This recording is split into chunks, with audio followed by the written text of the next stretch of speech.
captive audience. I am Kevin Hoare and I'm flying solo tonight.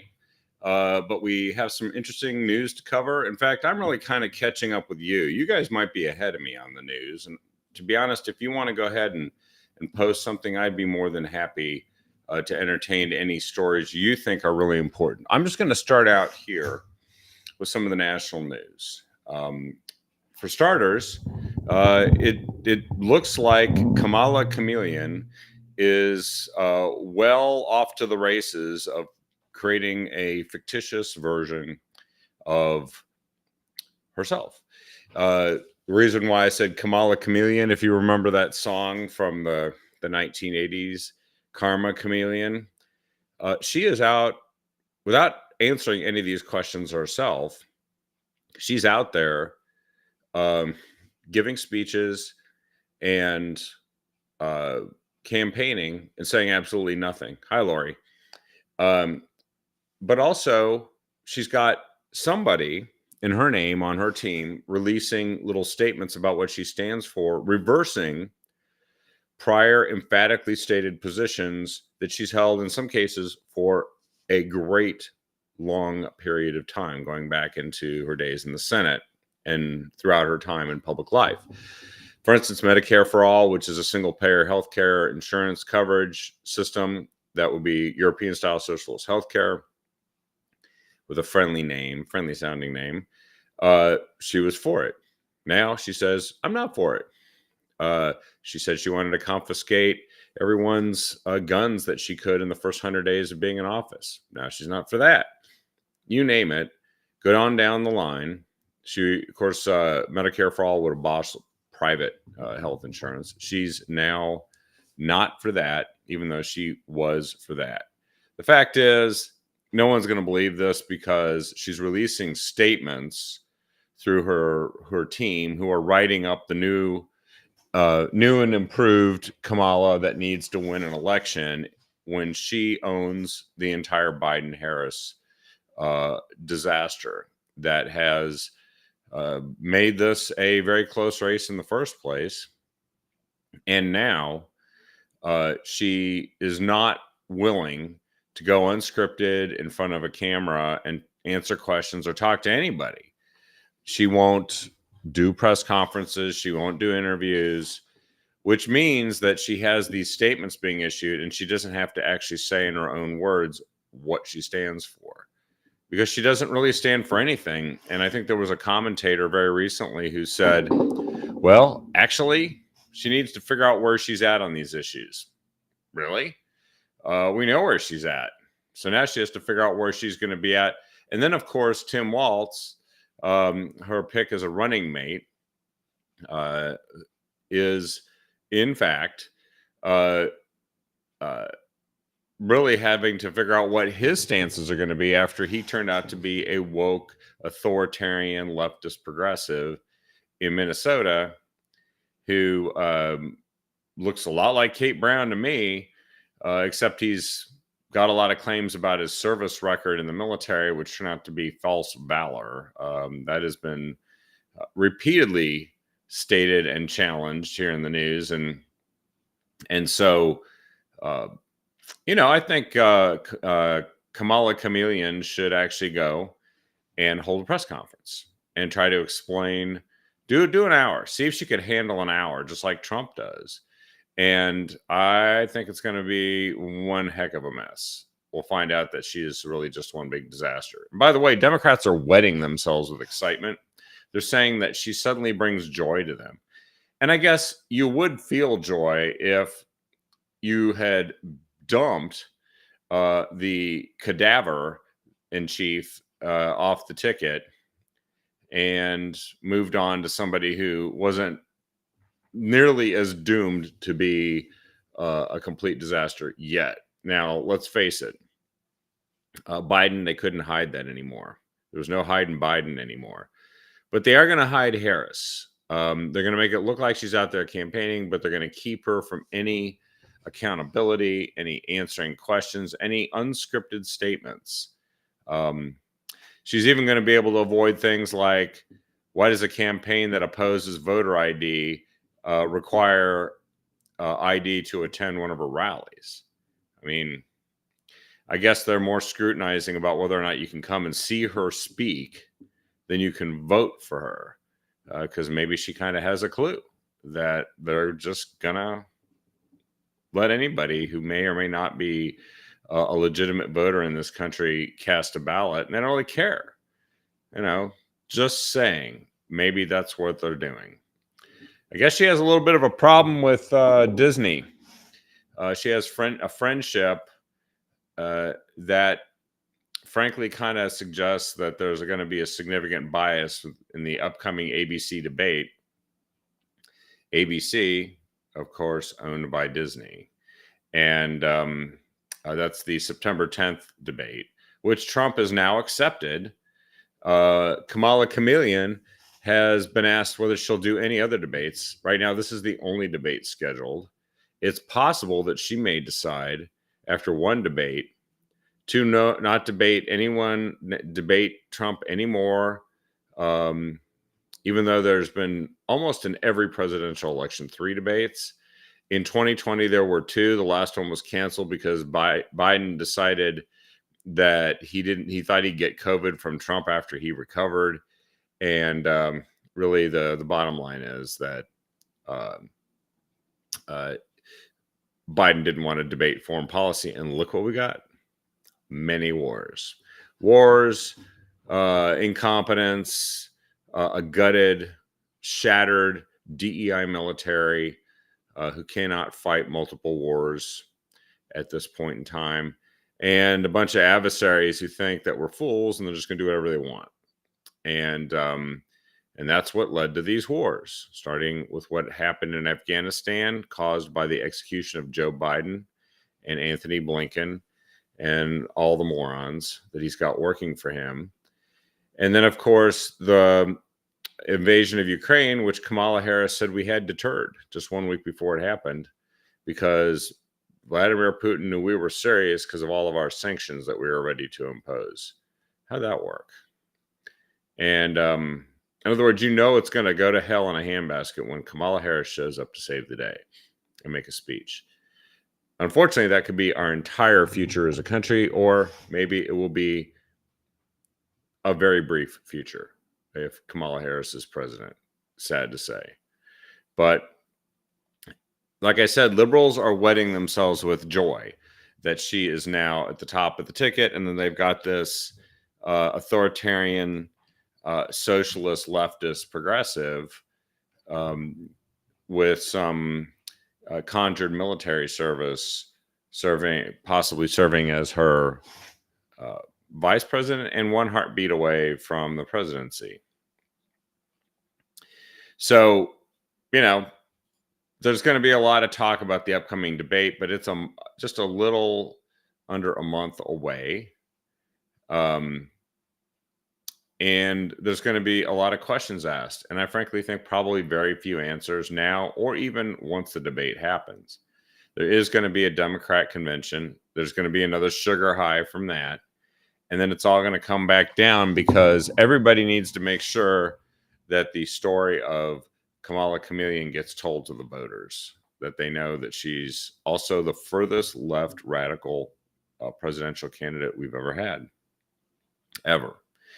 And she was so far left when she was running for president in 2019 in the 2020 race that she was determined by a bona fide calling balls and strikes neutral rating agency as being the most liberal, most far to the left U.S. senator in the United States Senate, to the left of Bernie Sanders. So what you're doing, what you're electing if you vote for Kamala Harris is somebody further to the left than Bernie Sanders.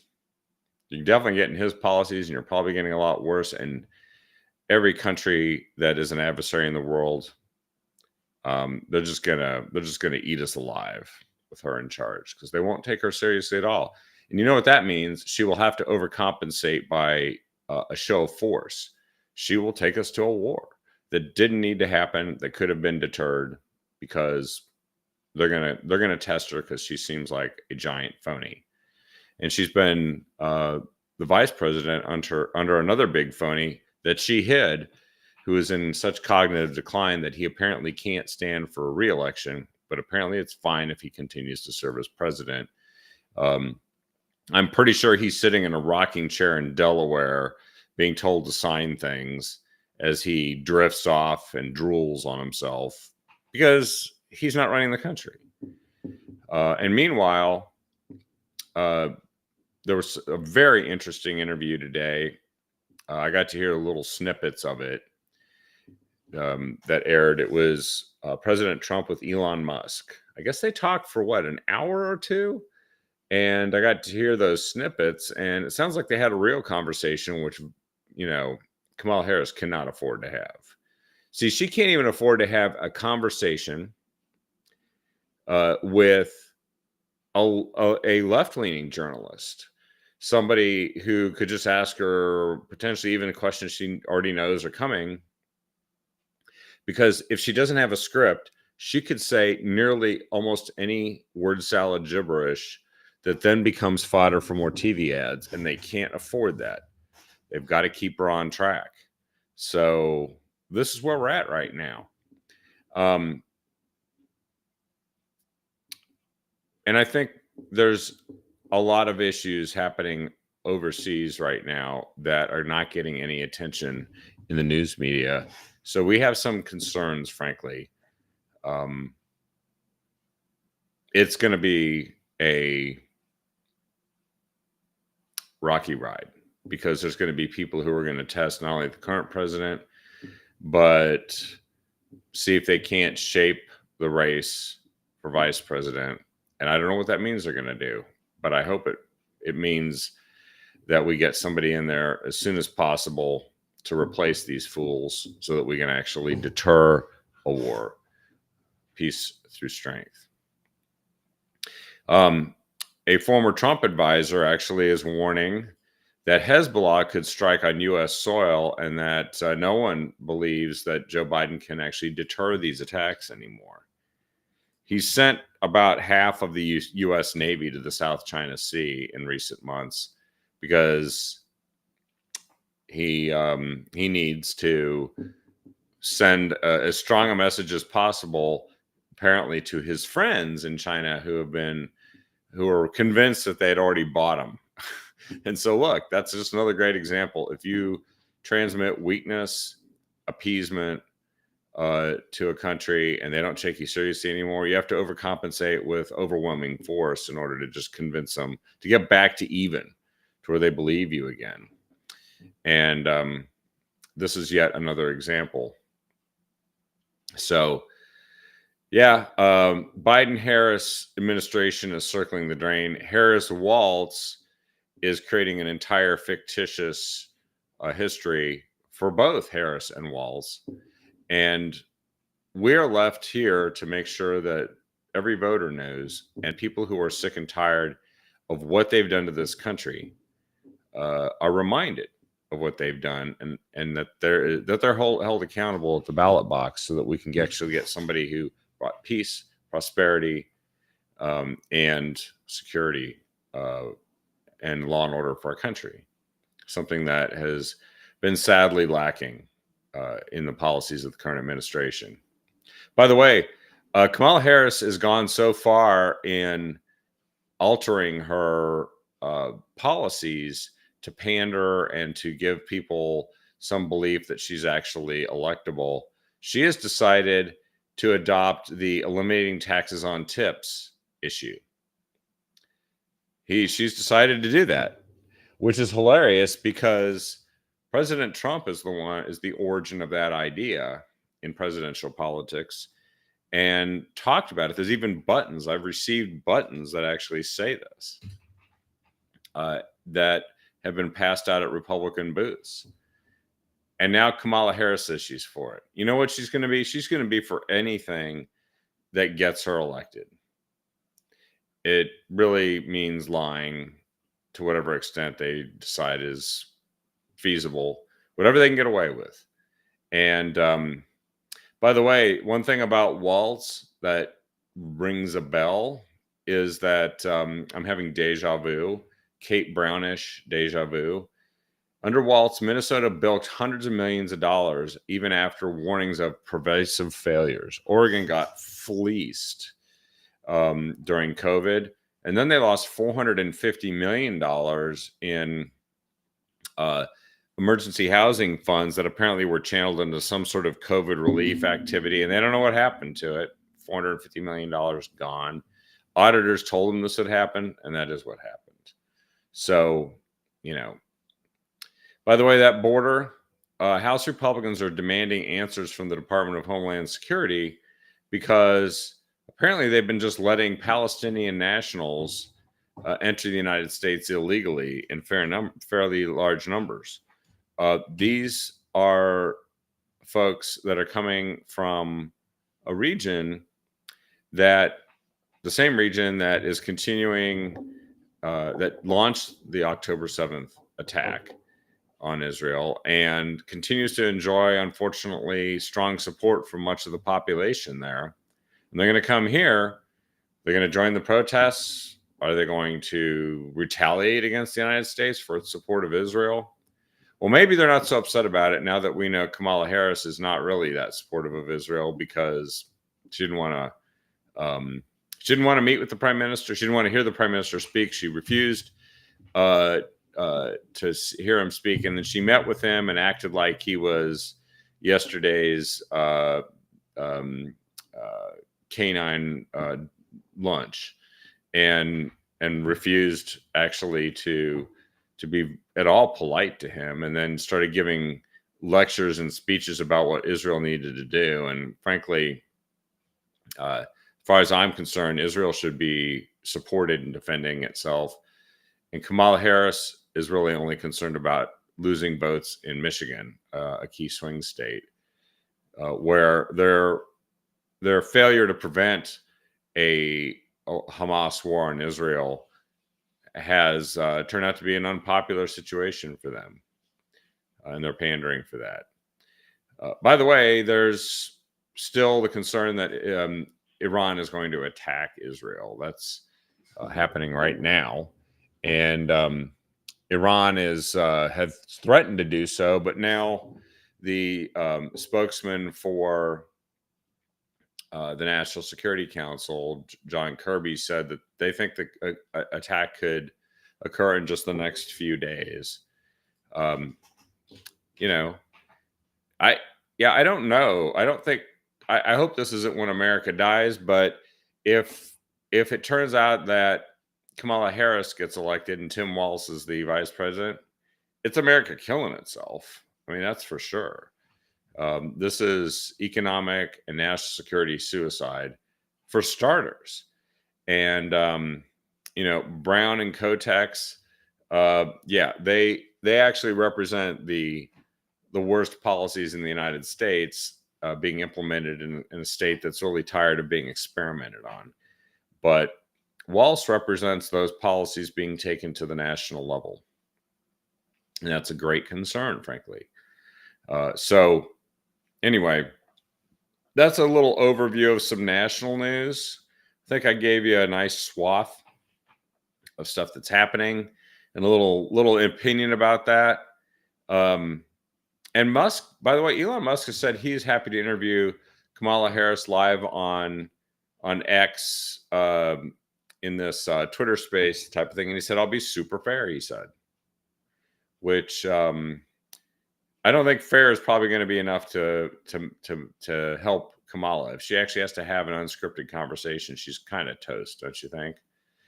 And they've already decided that they hate Elon Musk because he stole away their top propaganda tool for controlling and silencing opposition voices in the country. So, and yes, I did see something about how Trump and Musk are being sued for some enormous sum of money, which is, whatever.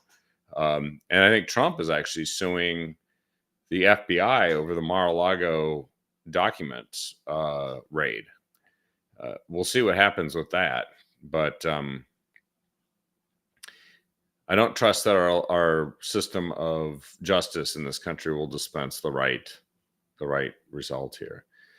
Switching to state news, did you know that actually we just passed the 2020 record, which is a really bad year for wildfires? We passed the 2020 record here in 2024 already for the most acres burned in wildfires for the year of 2024 to date. Yeah, so 1.4 million acres 2024 so far. Wildfires have burned more land in this year than in any year prior since at least 1992. And they haven't reached the mid-August peak for wildfires, which is when it's usually at its worst. But what's interesting is I was surprised that they didn't really consider that to have reliable records of wildfires before 1992. But nevertheless, they've broken that record. They've damaged the air quality, as we know. And there are 71 large fires that have burned the vast majority of that land, 71. Large fires are defined as those that consume more than 100 acres or more than 300 acres of grass. So 200 acres of timber or 300 acres of grass or brush. Now, there have only been 32 homes in the state that have been lost to the fires. But as I said, we haven't reached the mid-August peak yet. We're just starting to come to that. And so it remains to be seen what happens. As you know, there's a candidate running for Congress in the 4th District in Oregon. And her name is Monique Despain, and she spoke out about this because, it really has become apparent that Val Hoyle, who is a career politician and somebody who has been very ineffective at solving any problems, and it's probably not an accident that she's so ineffective at it, because that's actually how she rolls, right? She doesn't really care about this. In fact, she signed a pledge, and this is what's been pointed out in a press release from the Despain campaign, that Monique Despain called out Val Hoyle for a leadership failure in preventing wildfires. You don't expect her to stop wildfires within 2 years, but you do expect her to take the lead on making sure that legislation actually passes that provides the preventative efforts to reduce and make less frequent, less intense the wildfires going forward. But no such thing has actually advanced anywhere. She's got an election bill she put in that has only Democrat co-sponsors such as Adam Schiff. But it's not a bill that has any traction. She has no interest in actually working with Republicans to accomplish anything. But what we did find out about from this press release is that despite Val Hoyle failing, there is a bill that's moving ahead, which does not have Val Hoyle's support, but Monique Despain came out and said she supports, which is the House Resolution 8790, the Fix Our Forests Act. And it's a comprehensive, transformative piece of legislation. It's designed to restore the forest health and increase the resiliency to catastrophic wildfires, to make it so that the forests are less likely to fall victim to those, and to protect the communities by making these environmental analyses that seem to go on forever and ever, and often, and of course, the frivolous lawsuits by groups that actually think wildfires are fine, and they're going to implement a bunch of forest restoration projects so they can actually get some of the forest back that we've lost. So sounds like a pretty good piece of legislation. It is bipartisan. It actually has both Democrat and Republican co-sponsors, just no Val Hoyle.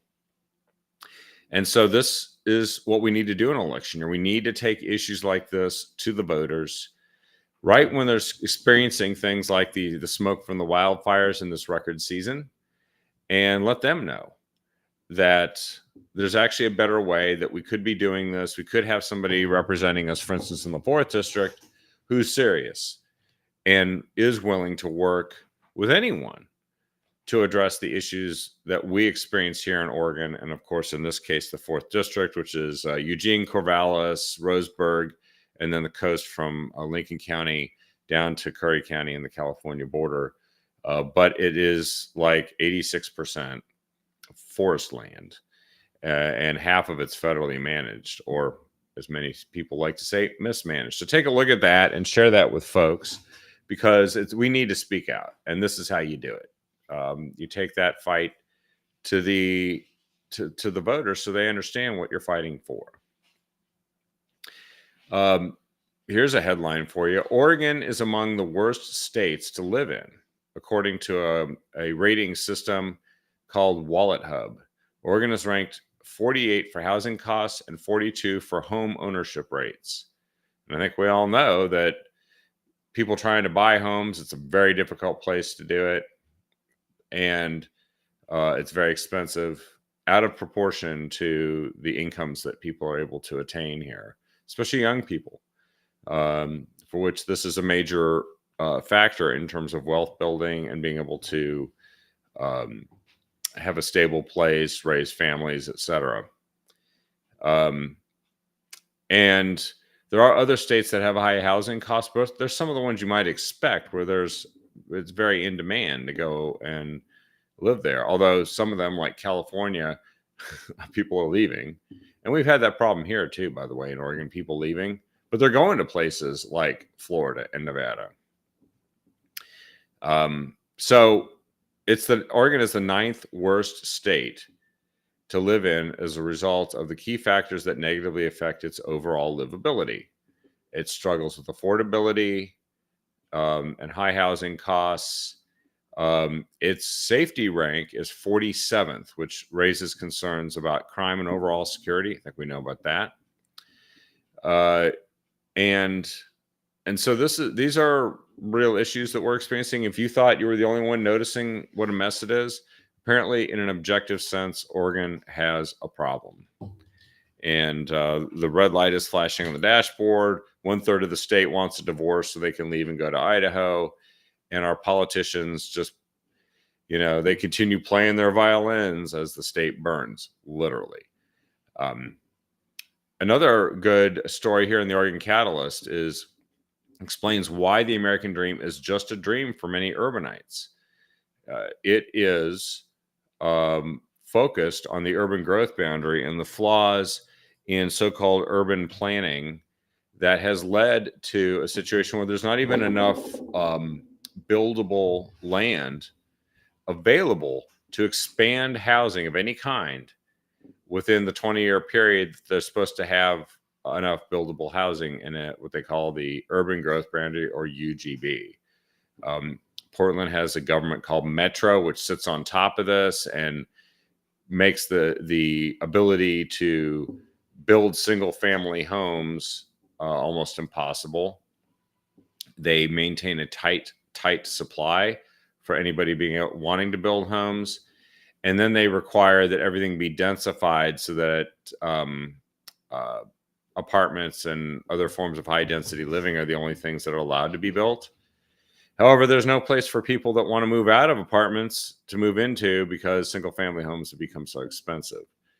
Apparently, 80% of the population in Oregon aspires to live in homes, and 53% already do in the Portland area.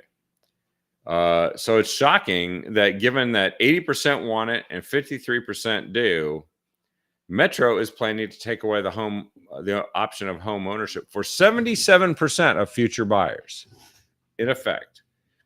And they are seeking public input on this plan to deprive all these people from the dream of home ownership. They're drafting a growth plan, and they're allowing testimony to be accepted until August 22nd. And so if you know people that are trying to find a single family home that they'd like to live in, it's time to speak up. And so take a look at that article and please share it with everyone you can. It's a good one. Here's another article that kind of underlines that same issue that we keep hearing about with housing and home affordability, which we know has been affected also by interest rates, which are driven by inflation. which has been driven by profuse government spending and regulation, overregulation. Portland is forecast to have the fewest new apartments available since 2009. So a place that's supposed to be spending gazillions of dollars on improving and expanding housing of all kinds.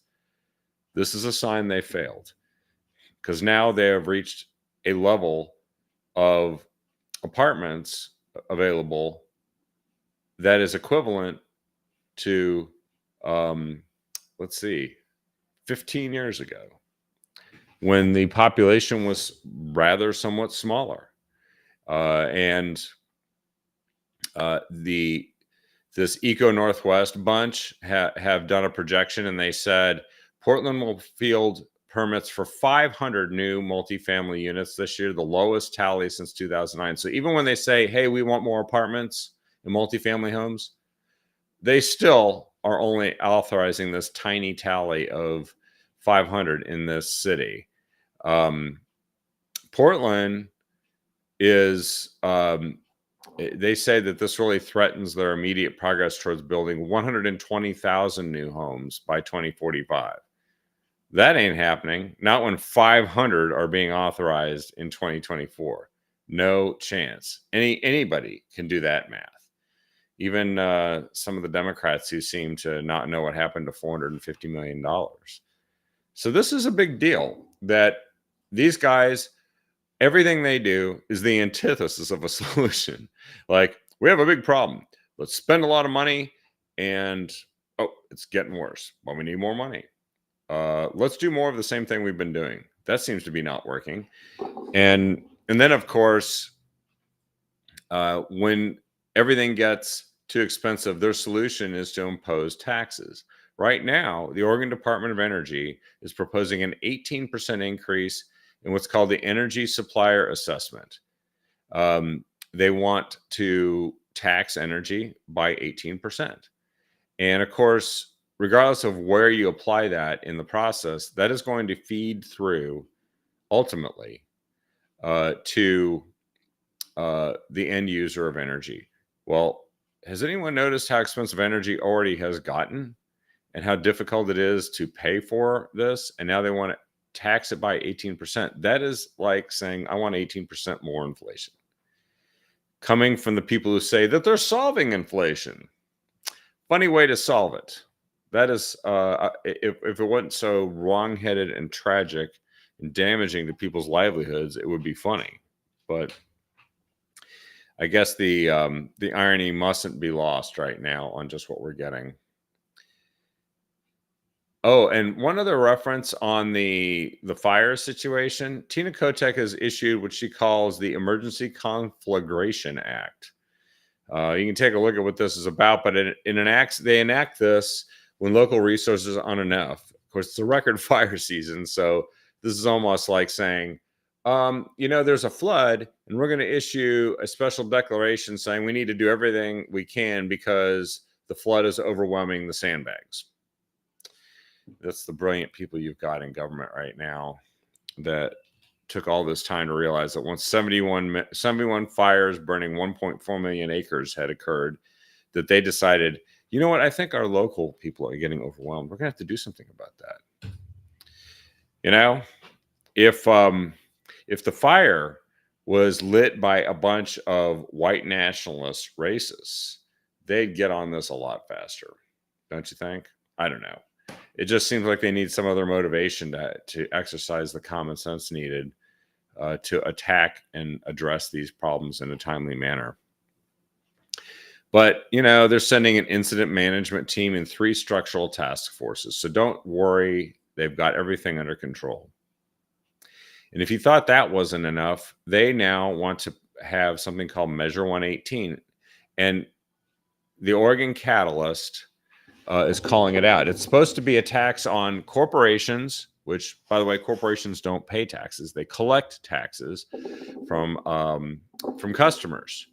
And if they can't pass those taxes along, they just lose money and go out of business.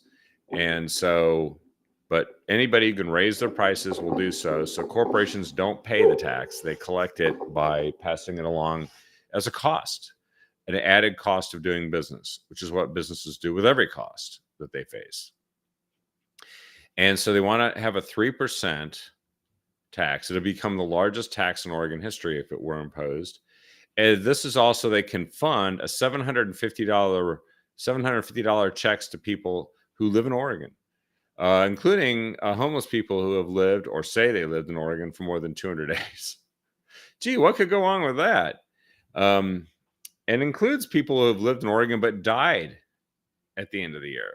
So they're going to literally write checks to dead people, and they're going to tax corporations and send you the bill, because the corporation has to. That's what they do. They don't just absorb these costs and eat them. They don't become less profitable and become less attractive for investors to invest in. They don't just say, let's have less sales, I guess that's fine. No, they actually try to pass along the cost. And so it's a terrible idea. This article in the Catalyst is a good one, and it outlines just what Measure 118 is. Soon I will have a captive audience with Ed Deal, state representative and legislative bon vivant, who is going to kind of take us through this one and talk about what is truly inane and problematic about it, so we can educate voters who will probably get a ballot title that'll make it sound like peaches and cream, even though it's quite the opposite. So I covered a lot of news tonight. I know there's probably something I haven't caught. And yeah, I don't know if the Democrats actually measure how many businesses leave the state. I don't even think they bother measuring how many businesses come to the state, because maybe that number is de minimis and negligible. But we have a lot of issues with businesses that have decided to give up on the state and take their business elsewhere, along with that tax base that we really wish we could have kept. So, by the way, this is a good one to end on here. A couple issues tonight. You might have heard already about the Taylor Swift concerts being canceled in Austria last week. And they were canceled because of a terror plot in Vienna. Do you remember what didn't used to happen under President Trump? Terror attacks. They pretty much stopped. Why? Because he ordered the military to stop pussyfooting around and destroy ISIS, and they did. That was it. Done. And so in Joe Biden's mostly peaceful, free world, Taylor Swift concerts are being canceled because ISIS terrorists, in this case in Europe, were plotting to mass murder people at this concert. Here's an irony for you. Taylor Swift, staunch supporter and defender of then Joe Biden and now Kamala Harris. All I can say is justice is poetic, and I'm glad nobody actually got killed. But it's that serious. Maybe she'll rethink it at some point if she gets tired of canceling concerts due to terror attacks. And lastly, a lot of you probably remember Tulsi Gabbard. She's the congresswoman from Hawaii who was a Democrat presidential candidate and member of Congress, even served as a vice chair on the DNC years ago, who has turned quite the opposite. A Trump supporter, and in just 4 short years, a severe Biden critic, a severe Harris critic, a critic of the Democrat Party. She's a registered independent, but she sounds more Republican to me than quite some Republicans. And here's what they did to her. And this is why we have to do something about the people that are running this country, because they don't really represent all the people. They don't care. They even want to prosecute and target half the population that might tend to disagree with them. Tulsi Gabbard was put on a terror watch list. Meanwhile, people were actually let into the country who went and plotted assassinations, including one of President Trump. They were let into the country. Tulsi Gabbard was stuck on the terror watch list, former member of Congress. There you go. I think they call it Silent Skies or something like that. Meanwhile, The FBI actually allowed a guy named Azif Raza Merchant to enter the U.S. in April with special permission, even though he was already flagged on the terrorism watch list, while TSA monitored the former Congresswoman Tulsi Gabbard under a separate program as if she was a terrorist. It is time to get these people out of power. It is time to restore sanity. You know what? All these people say they're afraid of President Trump getting into power. Why? He's not targeting them. He never did. He's going to make sure everybody gets protected because he loves the country. Kamala Harris, not so much. And then lastly, there's an article that came out just the other day that says that the key Homeland Security Agency warns that Iran and its proxies may try to cross the border into the United States. Kind of started out this show talking about how Hezbollah might attack into the United States and how people are just strolling across the border and being let in who are from countries that actually are hostile not only to our allies and our country's foreign policy, but may well launch terror attacks themselves in this country. It's urgent. We have to take action, and we have to make sure we get involved in every single race up and down the ballot where we can move this needle. In Oregon, we can probably make the single biggest difference at the ballot box by making sure that the congressional districts 4, 5, and 6, 2 of which are Democrats and 1 is a Republican, Lori Chavez Dreamer, that we got to hold on to. 6 is held by Andrea Salinas. Mike Erickson is challenging her. And then, as I mentioned earlier, Val Hoyle is the current occupant of District 4, and Monique Despain, retired Air Force colonel, is challenging her. Let's do that. Let's make that our imprint on history. What did you do in Oregon in 2024? I saved the country by keeping Congress in Republican hands.